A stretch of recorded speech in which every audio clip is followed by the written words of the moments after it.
क्या हार में क्या जीत में, क्या हार में क्या जीत में, किंचित नहीं भयभीत मैं, संघर्ष पथ में जो मिला यह भी सही वह भी सही।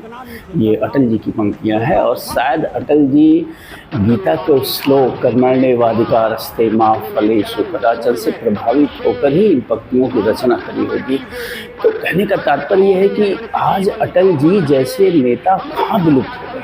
आज देश को अटल जी जैसे नेताओं की ज़रूरत है जो कर्मण्येवाधिकारस्ते मा फलेषु कदाचन में विश्वास करते हो, यानी कि कर्म में विश्वास करते हैं, उस कर्म के प्रतिफल में न विश्वास करते हो। लेकिन आज का पूरा राजनीतिक परिदृश्य ही नहीं, पूरे देश का परिदृश्य आप देखिए तो कोई भी व्यक्ति अगर एक तिनका भी समाज को दे रहा है तो उसके बदले में उसे 100 तिनके की जरूरत है। यानी कि वो प्रतिफल तुरंत चाहता है, प्रतिफल कई गुना अधिक चाहता है। ये आप चारों तरफ देख सकते हैं। आज के राजनेताओं को आप देखिए, सत्ता की भूख में सब के सब अंधे हुए पड़े हैं।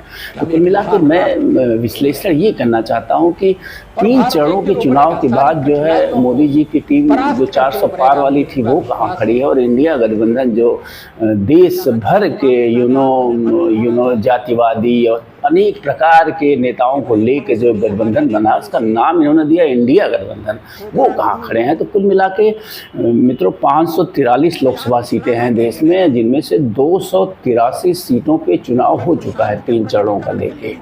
और अगर विश्लेषकों की मानी जाए, जो राजनीतिक विश्लेषक है, I am not a psephologist, I would like to say here कि मैं कोई इस ढंग का काम नहीं करता हूँ, लेकिन इतना जरूर अनुभव है इस 50-52 सालों में जो मैंने राजनीति को देखा समझा है, दूर से ही सही, कि जो मीडिया बोलती है, जो विश्लेषक बोलते हैं, जो कुछ निष्पक्ष लोग हैं, जो लोगों से बात करके जो कंक्लूजन निकालते हैं, वो कहीं ना कहीं सही ज़रूर होता है। तो 543 सीटों में से 283 सीटों पे चुनाव हो चुका है, 3 चरण का चुनाव हो चुका है, 4 चरण के चुनाव और बाकी हैं।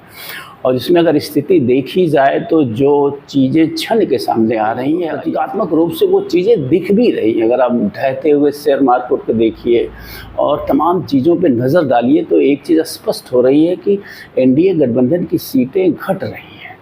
वो स्पष्ट बहुमत के आसपास पहुंचते हुए भी नहीं दिख रहे हैं, जो विश्लेषकों, राजनीतिक विश्लेषकों का मानना है। एकदम देखिए, आज हम मिड पॉइंट पे पहुंच गए हैं।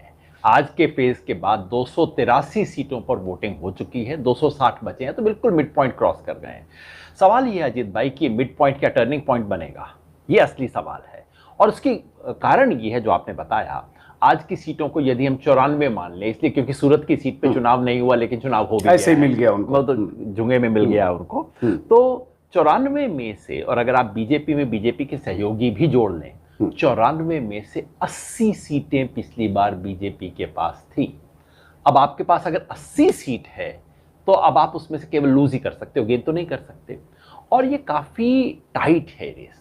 इनमें से 15 सीटें ऐसी हैं जो बीजेपी के खाते से चली जाती, अगर हम विधानसभा चुनाव के हिसाब से देखें। वो हर जगह काम नहीं करता, लेकिन एक मोटे तरीके से वहां चुनौती है। और कुछ राज्यों में स्थिति बहुत बदली है, इसलिए कम से कम आज 20 से 30 सीट ऐसी हैं जिन पे बीजेपी को हारने का अंदेशा है। और अगर ये होता है, पहले 2 दौर में जो हमने अनुमान लगाया था उसको देखते हुए, बिल्कुल कंजर्वेटिव मैं कहूँ, क्योंकि इन चीज़ों में बढ़ा चढ़ा के बात नहीं कहनी चाहिए, मैं समझता हूँ पहले 2 दौर में बीजेपी को कम से कम 20 सीट और अपने एलाइज के साथ 25 सीट का नुकसान हो चुका है। और आज का दौर सीधा वो है जहां इस एक दौर में बीजेपी और एलाइज को और 20-25 का नुकसान हो सकता है। ये बहुत बड़ी बात है अगर आप कह रहे हैं तो। अगर ऐसा होता है तो इन 283 सीटों की अगर बात करी जाए तो जो पिछले 2 चरण रहे हैं, इन विश्लेषकों का ये मानना है कि 2 चरणों में ही बीजेपी को लगभग 20 से 30 सीटों पे नुकसान होने की पूरी संभावना है, या यूँ कहिए कि हो चुका है शायद।